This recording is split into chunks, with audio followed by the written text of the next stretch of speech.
What if I told you that Willy Wonka and the Chocolate Factory isn't really a kid's movie at all?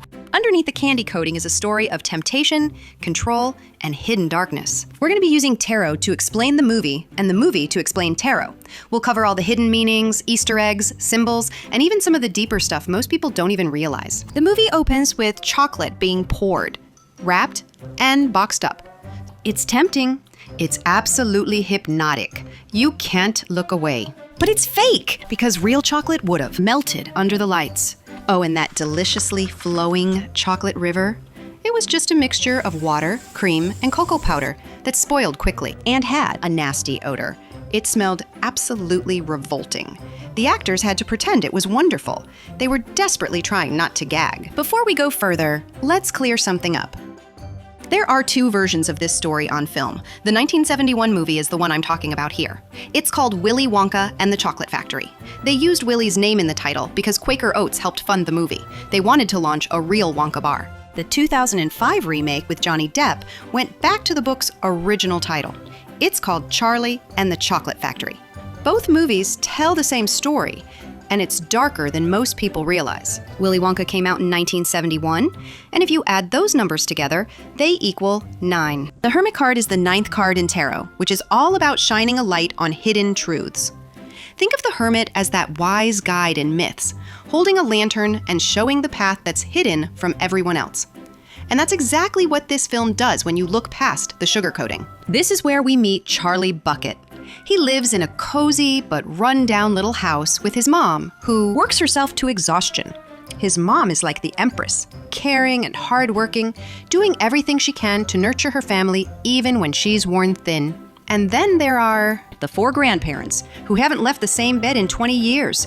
It doesn't just look like poverty, it feels more like being trapped, like they're frozen in time.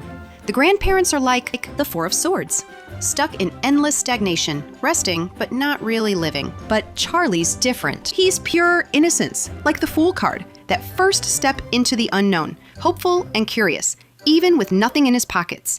Some people compare him to Job from the Bible, taking hit after hit but never giving up.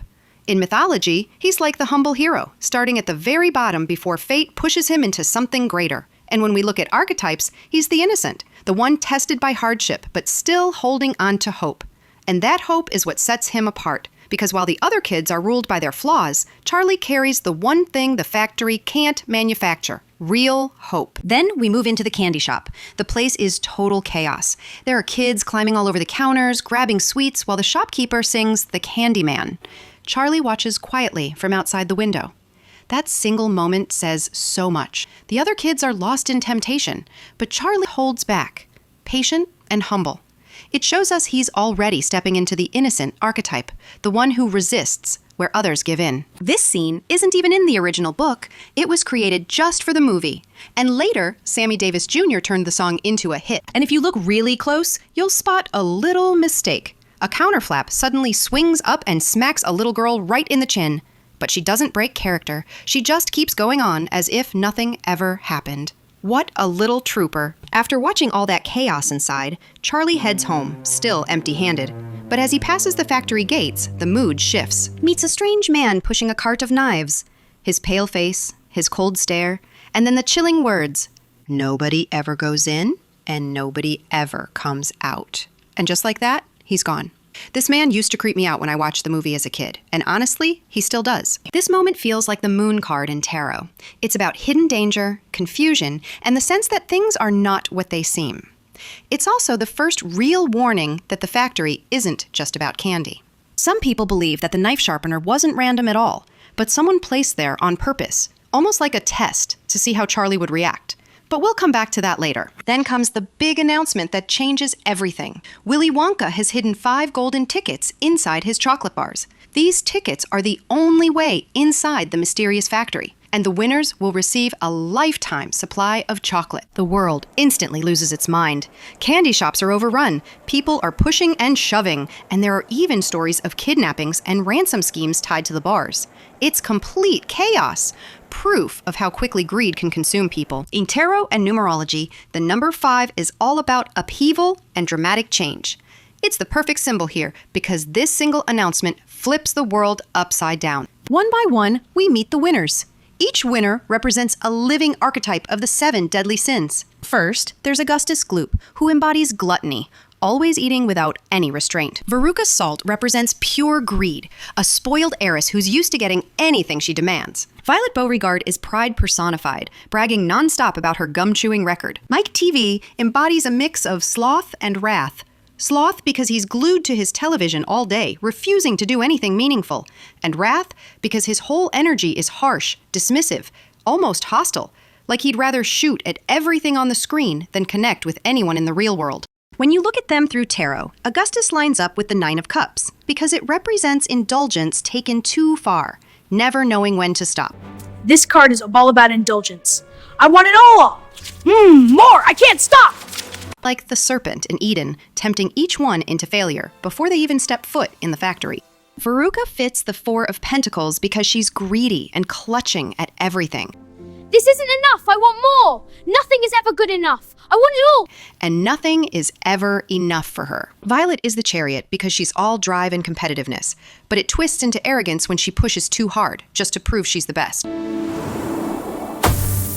I am the Chariot. I will prove I'm the best. No one can stop me. Mike is the Knight of Swords because he's reckless, sharp, and charging in without thinking about the consequences. I'm the Knight of Swords, charging in without thinking about the consequences. Here I go, full speed ahead! And then there's Charlie, humility and hope. He stands apart because instead of being trapped by one weakness, he's tested by them all. Now, this is where another character comes into play, Mr. Slugworth. Supposedly, he's a rival candy maker out to steal Wonka's secrets. At least, that's his story. And every time a kid finds a golden ticket, Mr. Slugworth appears right on cue. He leans in close to the winner, whispering about betraying Wonka for profit. His timing is just too perfect, almost like he already knew who was going to win. That makes him seem less like a rival and more like an agent, almost a handler. And when I say handler, I mean the kind of figure who watches, tests, and guides someone's actions without them even realizing it. His whole energy is like the 7 of Swords. Sneaky, deceptive, playing a hidden game where nothing is as it seems. He fits perfectly into the archetype of the Tempter, the shadow figure who offers power but always at a cost. Even his name feels intentional. Slugworth suggests something slimy, underhanded, not to be trusted. But while Slugworth tempts the children, there's another archetype waiting in the wings. The old mentor. Grandpa Joe is the archetype, who wakes up just in time to guide the young hero. When Charlie's birthday comes around, his family saves what little they can to buy him a single chocolate bar, a small gift that means the world to Charlie. He opens it carefully, with Grandpa Joe by his side, both of them holding their breath, hoping to see gold. But when the wrapper comes off, it's just chocolate, no ticket. The room fills with disappointment, and Charlie is left holding nothing but a sweet that suddenly feels heavy. The 5 of Cups is all about disappointment, dashed hopes, and focusing on what's missing instead of what's there. Charlie, once again, has nothing. His birthday bar had no golden ticket, and hope seems gone. Then, fate seems to step in. He spots a coin lying in the snow, picks it up, and buys a bar. And against all odds, when he peels back that wrapper, there it is, the last golden ticket. That moment is a pure Ace of Pentacles moment, the one chance handed to you out of nowhere, a seed of opportunity that changes everything. Wow, a golden ticket! And look, the Ace of Pentacles! It means wealth and new beginnings. In tarot, this card shows a hand reaching out of the clouds holding a single coin. And that is exactly how this moment plays out. The coin in the snow leads him to the ticket, and the ticket becomes the doorway to his future. The gift that shifts everything. Wow, golden ticket. I can't believe it. This is amazing. This is the best day ever. It feels like destiny, like the Wheel of Fortune turning in his favor. Out of millions scrambling, Charlie is the one chosen. Once Charlie brings home the golden ticket, Grandpa Joe, who hasn't gotten out of bed in 20 years, suddenly jumps out of bed, singing and dancing. At first it looks like a miracle, but the timing is suspicious. Some say it was adrenaline. Others think he always had the strength and just let his family struggle. It plays almost like a resurrection moment, a Lazarus rising from the bed. It reminds me of the old mentor archetype who wakes up just in time to guide the young hero. Kind of like Obi-Wan stepping in for Luke, or a retired superhero who puts the cape back on for one last adventure. It even has that Page of Wands energy, That spark of enthusiasm, like a flame suddenly lit after years of silence. Whether you see it as a miracle or just suspicious timing, that golden ticket doesn't just give Charlie hope. It revives Grandpa Joe, too. The day finally comes when the gates of the factory open. Crowds are packed around the entrance, reporters are shoving microphones in faces, and cameras are flashing like crazy. The 5 kids are standing there gripping their golden tickets, and the whole moment feels charged, like you can sense something big is about to happen. To me, it's got that high priestess energy, like there's this hidden knowledge waiting inside and you're standing at the threshold about to cross into it. But it could just as easily be the Two of Wands, that feeling of standing right at the edge of possibility, knowing once you step forward, everything changes. Then, Willy Wonka himself appears. At first, he hobbles forward with a cane, looking all frail and unsteady. The crowd goes quiet, holding their breath as he limps toward the gates. Just as he is about to fall flat, he drops the cane, tumbles forward, rolls into a perfect somersault, and jumps to his feet with a huge grin. This whole entrance is pure trickery, and it is straight out of the magician card. It is all about illusion, showmanship, and controlling what people believe they are seeing. One moment he looks weak, the next he is full of energy, and nobody can tell which version of him is real. Gene Wilder actually insisted on this being his very first scene because he wanted the audience to never know if Wonka was telling the truth or lying. The way he does it also taps into the trickster archetype. He is like Loki in mythology, the trick player who thrives on confusion and surprise. His very first move is to test how much people will trust their own eyes and how quickly they will accept what they are shown. From that point on, the factory is no longer just about candy. It becomes a stage, and Wonka is the one pulling every string. Once the crowd recovers from the shock, Wonka welcomes the winners inside. Before anyone can even set foot in the factory, he pulls out this ridiculously long contract, filled with fine print so tiny you could never actually read it. The kids and their parents do not even stop to think. They grab the pen and sign their names away, completely caught up in the excitement and blinded by the promise of endless chocolate. This is that age-old story of people giving up freedom for temptation, making a bargain they do not even understand. Trickster figures in myths have been pulling this move forever, spinning words and setting traps that always come with a price. This is what people call a Faustian bargain, where you trade something priceless, like your freedom or even your soul, for short-term gain. It looks good in the moment, but the cost always comes later. This moment has big devil card energy. The Devil card. It warns of temptation and the chains we forge ourselves. The shadows it reveals are within us all. It lures them in with glitters and gold on the surface, but the real cost is hiding underneath, slipping chains on them they do not even notice. At the same time, it feels like the Two of Swords, where a blind choice is made at a crossroads without the full picture. In mythology, that is like being tested by Janus, the god with 2 faces, one looking forward and one looking back, so you never really know which truth you are actually seeing. And it even has the shadow of Hades, because once you step into his domain, you are bound by his rules, whether you realize it or not. Wonka is not just running a candy factory. He is the gatekeeper, almost like Cerberus, the 3-headed guardian that keeps watch at the gates of the underworld. He tests who dares to step forward and who gets swallowed before they even make it inside. He sets the terms. He decides who enters, and he decides what price they will pay. The moment they sign, they are no longer guests. They are bound to his world. And here's a fun behind-the-scenes truth. The contract was written that way on purpose. It was a mix of real legal jargon and complete nonsense, designed to show how quickly people will agree to anything if they believe the reward is big enough. With that signature, the real test begins. Once the papers are signed, Wonka leads them to a door so tiny it looks absurd. In myths and folklore, little doors usually mean you are about to cross into another realm. These are places where time, rules, and reality twist, like Alice slipping through the rabbit hole. To step through, you have to shrink down and give up control. This moment feels like the 7 of Cups. It is illusion, temptation, and choices that sparkle on the surface but hide their true cost. Once you cross that threshold, you are no longer in the ordinary world. You are in Wonka's world, and he controls every inch of it. Up until now, it looks like a factory tour, but the second they sign that contract and step through the door, the energy shifts. This is where the movie starts to show its darker side. And to really get what's happening, you have to look at it through symbols. Archetypes are roles we see again and again in stories, like the hero, the fool, or the trickster. And then there are archons. In old mystical teachings, archons were seen as forces of control. Rulers, almost like gatekeepers of illusion. keeping people trapped so they never see the bigger truth. Wonka carries both. He is the trickster archetype, but he is also almost like an archon, using confusion and spectacle to test who falls for the glitter and who can actually see through it. It has that Alice in Wonderland vibe, where a small door suddenly becomes the passage to another world, and everything changes once you step through. But it also has that Pan's Labyrinth energy, where the hero has to face hidden tests and trials, stepping into a space full of rules they don't fully understand, but knowing the challenges are waiting on the other side. After that, they step through the tiny door, and the hallway suddenly opens into the chocolate room, this place that looks like pure paradise. The grass is made of candy, the flowers are sugar, and the river flows with chocolate. Wonka starts singing Pure Imagination, almost like a hymn that calls everyone to surrender and put their trust in him completely. This is where Wonka really shows demiurge energy. In Gnostic teachings, the demiurge was a false creator who made a beautiful-looking world, but it was only a trap to keep souls distracted.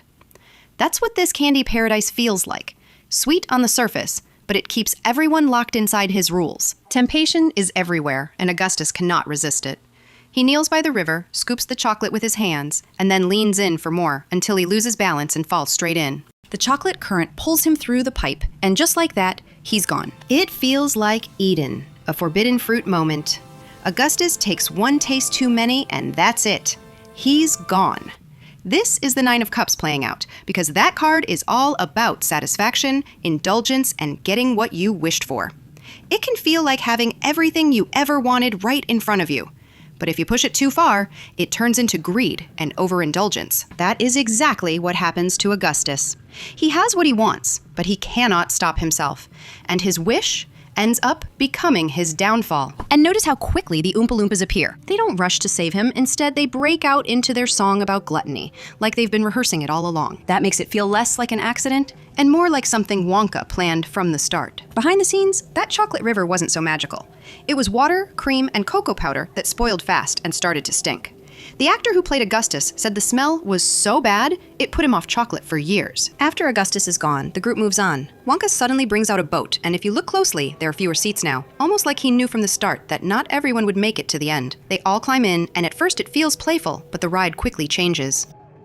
The lights flash, the boat speeds up, and disturbing images start covering the tunnel walls. Snakes, insects, even quick flashes of a chicken being slaughtered. It's creepy, it's disturbing, and it feels completely out of place in what's supposed to be a children's movie. The boat ride is basically a trip through the underworld. This is where the ferryman of Hades fits perfectly. In Greek mythology, the boatman carried souls of the dead across the river Styx into the underworld, but he never did it for free. You had to pay him with a coin placed on your body when you were buried, or you could not cross. Without the payment, your soul was stuck wandering forever, steering the boat into darkness, deciding who makes it through to the next stage and who doesn't. And if you think back, Charlie finding that coin in the snow almost feels like his admission, the exact price that let him step into Wonka's world and keep moving forward. It also connects perfectly to the Six of Swords in Tarot, which is all about crossing water, leaving one state behind, and moving into the unknown.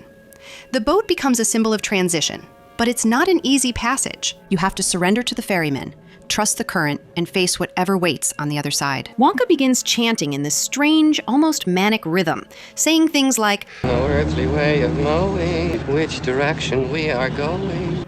His voice grows sharper with each line, almost like he's casting a spell. Gene Wilder chose to perform it this way, and his wild eyes make the whole scene feel like it's spinning out of control, pushing the entire moment straight into madness. The kids panic, the parents look horrified, and nobody can tell if he's joking or if he's deadly serious. The boat ride has the moon card written all over it. The flashing lights, the shadows, the confusion, it's illusion taking over. The moon also connects to the word Luna, which is where the word lunatic comes from.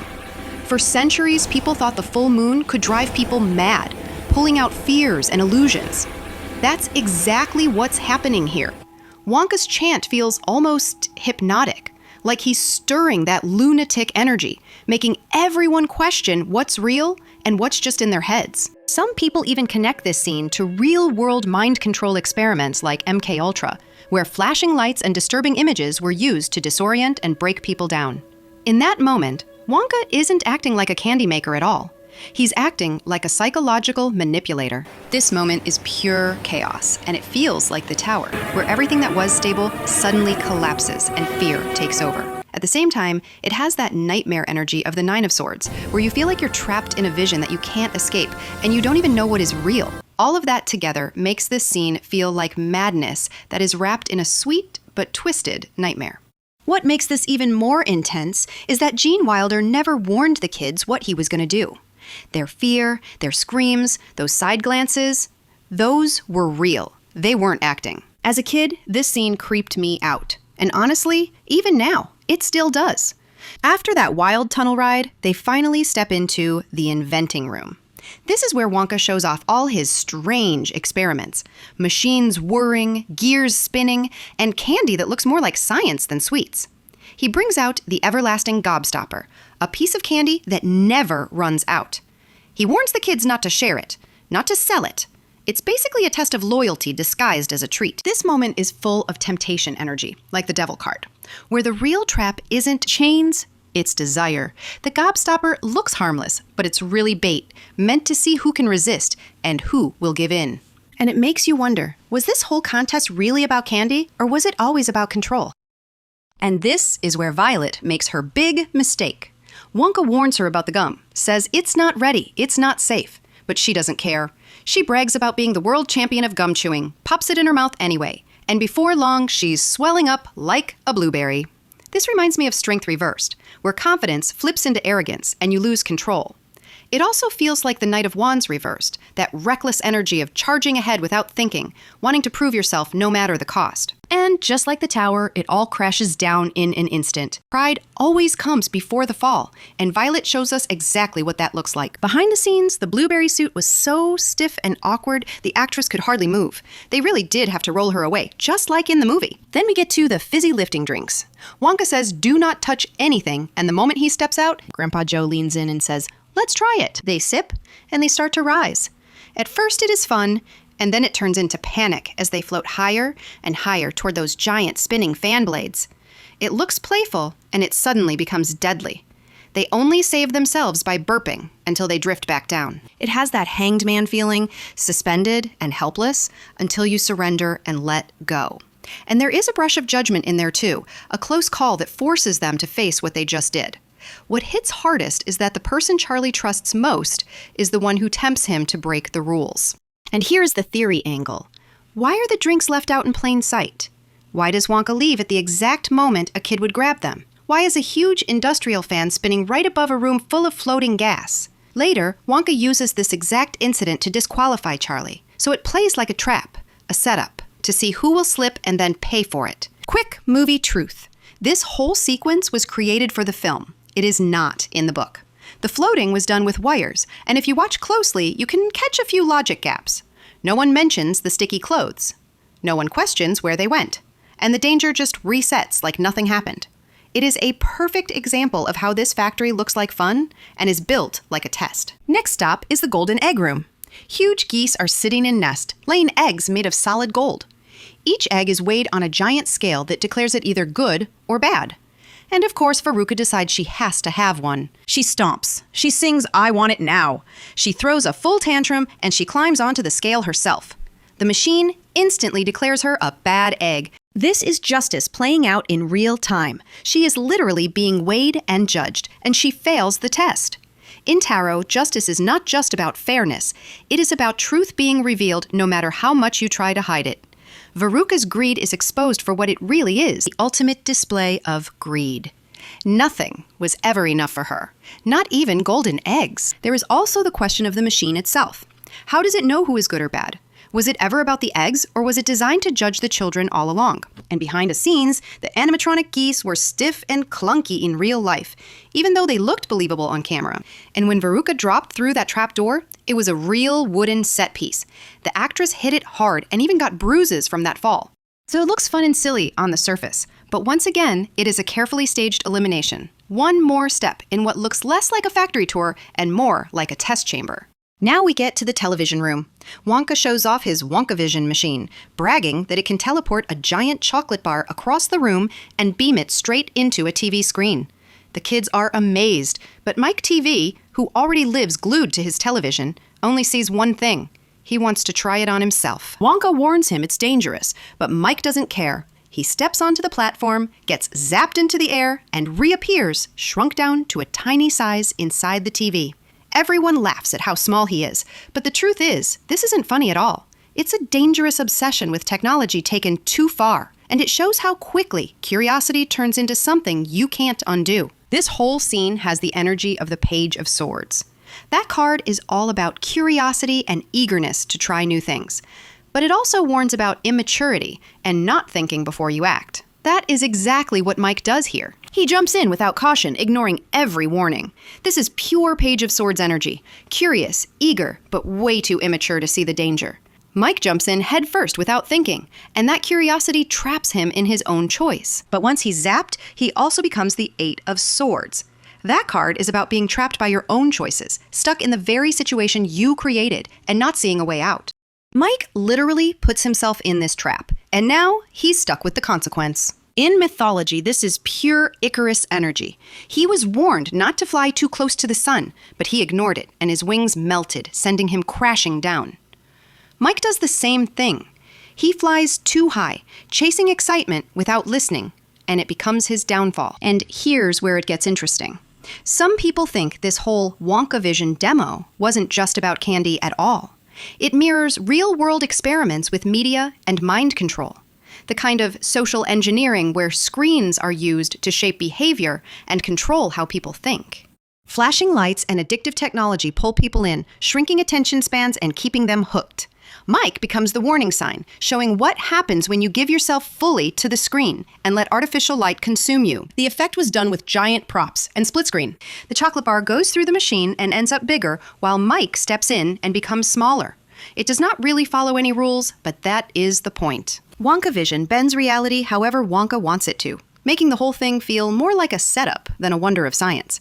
It looks like magic, but it is really another trap, disguised as a gift. And now, with Mike gone, it's just Charlie left. Some people believe the kids weren't simply punished for their flaws, but that the factory itself needed them to fall in order to keep running. The whole thing feels less like a tour and more like a ritual, a machine that only moves forward when a sacrifice is made. Every time a child is taken out, the story doesn't stop. It progresses. Each flaw is tested, and when the child fails, the group advances as if that downfall was required. It's almost like the factory feeds on those eliminations, needing each one to unlock the path ahead. In mythology, it's the same idea as the labyrinth with the Minotaur, where young lives had to be offered so the structure itself could remain satisfied. It feels like the labyrinth in Greek myth, where the Minotaur demanded lives just to keep the maze satisfied. The factory works the same way, only moving forward when someone falls. It's like the place itself feeds on those sacrifices. Wonka leads Charlie and Grandpa Joe into his office, and right away something feels off. The furniture and papers are all cut in half, jagged and incomplete, like the room itself is split between illusion and reality. Then Wonka explodes. He accuses Charlie and Grandpa Joe of breaking the rules by stealing fizzy lifting drinks. His voice is sharp, his anger sudden, and he declares that Charlie has lost everything. Grandpa Joe lashes out in fury, ready to walk away in wrath, but Charlie does something different. He places the everlasting gobstopper on Wonka's desk and turns to leave quietly. No tantrum, no excuses, just honesty. That tiny act changes everything. This gobstopper wasn't candy at all. It was the ultimate test. Every child fell to their flaw, but Charlie proves that even when he's tempted, and even when it looks like he's lost, he won't sell out or betray. It even reminds me of Pan's Labyrinth, where the real test isn't about power or reward, but about staying pure when everything is on the line. And then comes the reward, the great glass elevator. Wonka reveals it isn't just an elevator, but a machine that can move in any direction.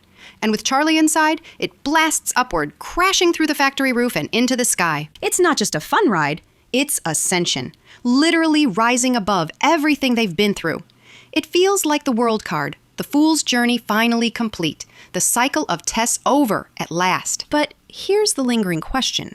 Did Charlie really win happiness, or did he inherit Wonka's role?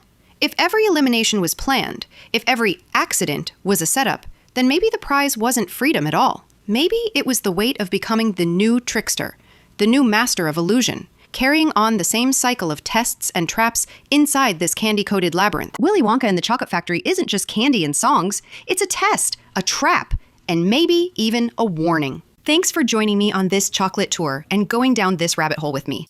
If this breakdown got you thinking, hit like, drop your theories in the comments, and subscribe so you don't miss the next one.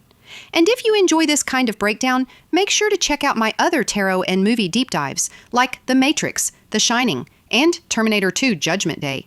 Each one connects tarot, symbolism, and hidden messages in ways that'll really make you think. I've got more movie breakdowns, tarot connections, and hidden meanings coming soon. Remember to keep an open mind, stay positive, stay curious, and stay connected.